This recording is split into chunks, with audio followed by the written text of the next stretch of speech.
বেঙ্গল বার্তা চ্যানেলে সবাইকে স্বাগতম জানিয়ে নেব এখনকার বাছাই করা সংবাদ। প্রথমেই হেডলাইন্স। 21শে জুলাই হাইকোর্টের নির্দেশে যান নিয়ন্ত্রণে পদক্ষেপ পুলিশের, কোন কোন রাস্তায় নিষেধাজ্ঞা। ব্যাকবেঞ্চাররাই আজ বড় নেতা, দলের সদস্যদের বিরুদ্ধেই বিস্ফোরক হুমায়ুন কবির। বেটি বাঁচাও বলে ভোট চায়, এদিকে উড়িষ্যায় তাদের মেয়েদের সুরক্ষা নেই, ছাত্রীর গায়ে আগুন নিয়ে শশী। ঘুরতে নিয়ে যাওয়ার ছলে তরুণীকে গাড়িতে গণধর্ষণের অভিযোগ, আরামবাগে ধৃত 3 জন। দুর্গাপুরের সভায় দুর্গাকালী স্মরণে মোদি, মা কালীর ধোকলা খান না, খোঁচা মহুয়া। বিস্তারিত খবরে যাওয়ার আগে ভিডিওটি লাইক করে সাবস্ক্রাইব করে রাখুন। এখন বিস্তারিত খবর। তিনি মুখ খুললেই বিতর্কিত মন্তব্যের জেরে কখনো পেয়েছেন শোকজ নোটিশ, আবার কখনো পেয়েছেন সতর্কবার্তা। এবারেও তার অন্যথা হয়নি। কথা হচ্ছে হুমায়ুন কবিরকে নিয়ে। সম্প্রতি 21শে জুলাই প্রস্তুতি সভার মঞ্চ থেকে আরো একবার বিস্ফোরক মন্তব্য করে উত্তাপ ছড়ালেন। 15 আগস্ট পর্যন্ত দেখবেন, এরপর অল আউট লড়াইয়ে নামবেন। তার এই বক্তব্যের পরেই প্রশ্ন উঠেছে, শুরু করেছে কিসের ইঙ্গিত দিতে হুমায়ুন কবির? তবে কি দল ছাড়ার পরিকল্পনা, নাকি গোষ্ঠী কোন্দলকে ইঙ্গিত? সমস্ত জল্পনার অবসান ঘটালেন দ্য ওয়ালের এক্সক্লুসিভ সাক্ষাৎকারে। জানিয়ে দিলেন নিজের রাগ ও ক্ষোভের কারণ, স্পষ্ট করে দিলেন 15 আগস্টের পর কাদের অল আউট করবেন, কেন করবেন। হুমায়ুন কবির জানিয়েছেন, দল ছাড়ার কোনো প্রশ্নই ওঠে না। দলনেত্রী মমতা বন্দ্যোপাধ্যায় এবং সেনাপতি অভিষেক বন্দ্যোপাধ্যায়ের ওপর তার অগাধ আস্থা।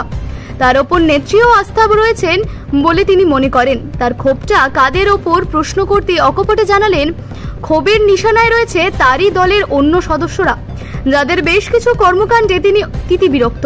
দলের অন্দরে কেউ কেউ তার বিরুদ্ধে ষড়যন্ত্রে লিপ্ত হয়ে সেই প্রসঙ্গও তুলে এনেছেন। রাগঢাক না রেখেই বহরমপুর মুর্শিদাবাদ জেলা তৃণমূল সভাপতি অপূর্ব সরকারকে বিঁধেছেন। অপূর্ব সরকারকে সরাসরি ব্যাকবেঞ্চার বলে কটাক্ষ করেছেন। তিনি জানিয়েছেন, একটা সময় অপূর্ব সরকাররা তার পেছনে বসত, আর এখন তারা তাকে প্রাপ্য সম্মানটুকু দিচ্ছে না। দলের অন্দরেই তিনি পর্যাপ্ত সহযোগিতা পাচ্ছেন না। যাদের কাছ থেকে তিনি সহযোগিতা পাচ্ছেন না, মূলত এবার তাদেরকেই অল আউট করার লড়াইয়ে নেমে। কথার প্রসঙ্গে তিনি স্বীকার করেছেন, তার সবকিছুতেই বিতর্ক দানা বাঁধে। বিতর্কের দিক থেকে তিনি হ্যাটট্রিক করে ফেলেছেন। অনুব্রত মণ্ডলের বিরুদ্ধে কোনো সদর্থক পদক্ষেপ নিতে দেখা না গেলেও তার বিরুদ্ধে সর্বদা কঠোর হতে দেখা গিয়েছে দলকে। কেন এই বিভেদ প্রশ্ন করলে তিনি জানান, মুর্শিদাবাদ এবং বীরভূম এই দুইয়ের মধ্যে কোনো মিল নেই। দুই অঞ্চলের কাজের প্রকৃতি এবং পরিবেশ আলাদা। তবে 15 আগস্টের মন্তব্যের পর নেত্রীর কাছ থেকে কোনো সতর্কবার্তা এসেছে কিনা জানতে চাইলে সোজা জানিয়ে দেন, নেত্রীর সঙ্গে তার কোনো কথা হয়নি। তিনি 15 আগস্টের পর নিজ দায়িত্বে দলের শুদ্ধিকরণের দায়িত্ব নেবেন বলে জানিয়েছেন দ্য ওয়ালকে। এখন দেখার অপেক্ষা 15 আগস্টের পর হুমায়ুন কবির ঠিক কোন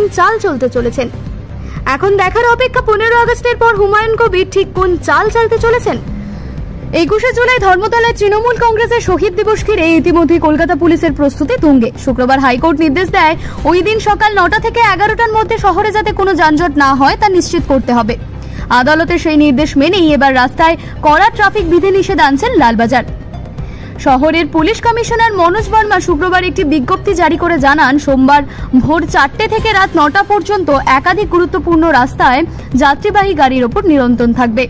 যে রাস্তাগুলিতে যান চলাচল নিয়ন্ত্রিত থাকবে সেগুলি হল আর্মহা স্ট্রিট উত্তর থেকে দক্ষিণমুখী, বিধান সরণি, কেসি সেন স্ট্রিট থেকে বিবেকানন্দ রোড পর্যন্ত, কলেজ স্ট্রিট দক্ষিণ থেকে উত্তরমুখী, ব্রাবন্স রোড উত্তর থেকে দক্ষিণমুখী, স্ট্র্যান্ড রোড হেয়ার স্ট্রিট থেকে রাজা উডমন্ড স্ট্রিট পর্যন্ত, বিবি গাঙ্গুলি স্ট্রিট পূর্ব থেকে পশ্চিমমুখী, বেন্টিং স্ট্রিট দক্ষিণ থেকে উত্তরমুখী, নিউ সিআইটি রোড পশ্চিম থেকে পূর্বমুখী, রবীন্দ্র সরণি বিকে পাল অ্যাভিনিউ থেকে লালবাজার স্ট্রিট পর্যন্ত।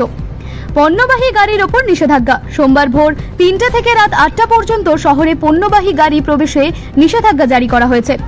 তবে এলপিজি, মাছ, মাংস ও অত্যাবশ্যকীয় পণ্যের গাড়ি এই নিয়ন্ত্রণের বাইরে থাকবে। পার্কিং নিষেধ। 21শে জুলাই ভিক্টোরিয়াল মেমোরিয়ালের আশেপাশে যেমন Hasting Crossing, Cathedral Road, Hospital Road, Lovers Lane, Casuarina Avenue গাড়ি পার্কিং পুরোপুরি নিষিদ্ধ থাকবে। মিছিলমুখী রাস্তায় করা নিষেধাজ্ঞা। ধর্মতলার দিকে যে রাস্তাগুলি দিয়ে মিছিল যাবে সেখানে কোনো যানবাহন দাঁড়াতে দেওয়া যাবে না। প্রয়োজন হলে সেই সব গাড়িকে বিকল্প রুট ঘুরিয়ে দেওয়া হবে। লালবাজার সূত্রে জানানো হয়েছে, পরিস্থিতি বুঝে তাৎক্ষণিক সিদ্ধান্ত নেওয়া হবে। কোনো রাস্তায় বেশি ভিড় বা যানজট দেখা গেলে পাশের ছোট রাস্তাগুলি ব্যবহার করে গাড়ি ঘোরানো হবে। উড়িষ্যার রাস্তা আটকে 15 বছরের ছাত্রীর গায়ে আগুন ধরিয়ে দেওয়ার ঘটনায় তুমুল হইচই শুরু হয়েছে। এই সাংঘাতিক ঘটনার সঙ্গে বেটি বাঁচাও স্লোগানকে কটাক্ষ করে বিজেপিকে বিঁধলেন তৃণমূলের শশী পাঞ্জা। কি বলছেন তার আগে প্রেক্ষাপট জানা প্রয়োজন। ঘটনা হলো, বন্ধুর বাড়ি থেকে বাড়ি ফিরছিল বছর 15-র এক ছাত্রী। হঠাৎ তার রাস্তা আজকে গায়ে আগুন ধরিয়ে দিয়ে পালিয়ে যান 3 অজ্ঞাত পরিচয় যুবক। আশঙ্কাজনক অবস্থায় কিশোরীকে ভর্তি করানো হয় হাসপাতালে। ঘটনাস্থল উড়িষ্যার নিমপাড়ার বেয়ারাবার। শনিবার সকাল 8:30 নাগাদ ঘটনাটি ঘটেছে। প্রত্যক্ষদর্শীদের বয়ান অনুযায়ী মেয়েটির রাস্তা আটকে দিয়েছিলেন 3 জন। কিছুক্ষণ বচসা হয় মেয়েটির সঙ্গে, তারপরেই মেয়েটির গায়ে আগুন ধরিয়ে দিয়ে চম্পট দেন 3 জন। দগ্ধ অবস্থায় রাস্তায় ছটফট করছিল মেয়েটি। কয়েকজন তাকে উদ্ধার করে স্থানীয় হাসপাতালে নিয়ে যায়। খবর পেয়ে পুলিশ পরে তাকে ভুবনেশ্বর এইমসে স্থানান্তরিত করে।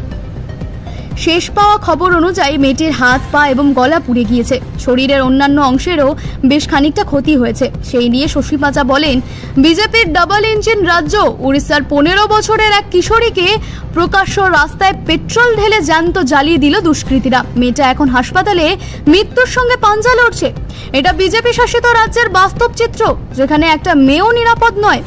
বেটি বাঁচাও বলে যারা বুক ফুলিয়ে ভোট চায়, তাদের নিজেদের শাসিত রাজ্যে মেয়েদের সুরক্ষা নেই। দুষ্কৃতীরা এখনো অধরা। জাতীয় মহিলা কমিশন পুরোপুরি চুপ।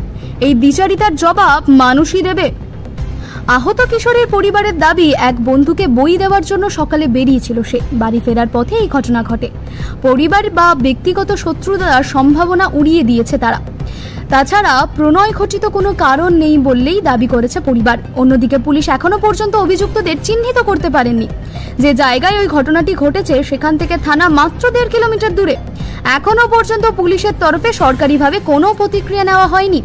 ছাত্রীকে হেনস্থা এবং খুনের চেষ্টায় অভিযোগ নিয়ে সোশ্যাল মিডিয়ায় বিবৃতি দিয়েছেন উড়িষ্যার উপমুখ্যমন্ত্রী প্রবতী পারিদা। এই ঘটনাকে অত্যন্ত দুর্ভাগ্যজনক বলে আখ্যা দিয়েছেন মহিলা উপমুখ্যমন্ত্রী। তিনি জানান, অবিলম্বে অভিযুক্তদের ধরা হবে। আইনের মাধ্যমে তাদের কঠিনতম শাস্তির ব্যবস্থা করা হবে। পাশাপাশি তিনি ঘোষণা করেছেন, মেয়েটির চিকিৎসার যাবতীয় ব্যয়ভার বহন করবে উড়িষ্যা সরকার। তিনি হাসপাতালে দেখতে যাবেন ছাত্রীটিকে। ফেসবুকে পরিচিত বন্ধুর কথায় গাড়ি করে ঘুরতে গিয়েছিল তরুণী। পথেই মদ খাইয়ে গাড়ির মধ্যে তাকে গণধর্ষণ করা হয় বলে অভিযোগ। চাঞ্চল্যকর ঘটনাটি ঘটেছে হুগলির আরামবাগ এলাকায়। ঘটনার তদন্তে নেমে পুলিশ 3 অভিযুক্তকে গ্রেপ্তার করেছে। যদিও অভিযুক্তদের দাবি, মিথ্যে অভিযোগে তাদের ফাঁসানো হয়েছে। বৃহস্পতিবার বিকেলে আরামবাগের গৌরহাটি মোড় এলাকায় কেনাকাটা করতে বেরিয়েছিল 2 বোন। দিদির সঙ্গে ফেসবুকে বন্ধু হিসেবে পরিচয় হয়েছিল মারুফউদ্দিন নামে এক যুবকের। সেদিন বিকেলে তরুণীর সঙ্গে ওই যুবকের দেখা হয়েছিল। ওই যুবকের সঙ্গে অপর 3 বন্ধুও ছিল। তারা গাড়ি নিয়ে কোথাও যাচ্ছিল। 2 বোনকেও তাদের সঙ্গে ঘুরতে যেতে বলা হয়েছিল। প্রথমে আপত্তি জানালেও পরে গাড়ি করে 2 বোন তাদের সঙ্গে যায়। রাত হয়ে গেলেও কোনো 2 মেয়ের কোনো খোঁজ পাচ্ছিল না পরিবার। আরামবাগ থানার পুলিশের দ্বারস্থ হয় ওই পরিবার। রাম নাম অতীত। শুক্রবার দুর্গাপুরে দাঁড়িয়ে দুর্গা কালী স্মরণে মোদী। নিজেকে আদ্যপান্ত বাঙালি প্রমাণে এই 2 দেবীর নাম শোনা গিয়েছে মোদীর গলায়। তা নিয়ে এবার প্রধানমন্ত্রীকে এক্স হ্যান্ডেলে খোঁচা দিয়েছেন কৃষ্ণনগরের তৃণমূল সাংসদ মহুয়া মিত্র। তিনি লেখেন, বাংলার ভোটারদের মন জয় করতে মা কালীকে স্মরণ একটু দেরিতে করলেন প্রধানমন্ত্রী। মা কালী ধোকলা খান না, কোনোদিনও খাবেনও না।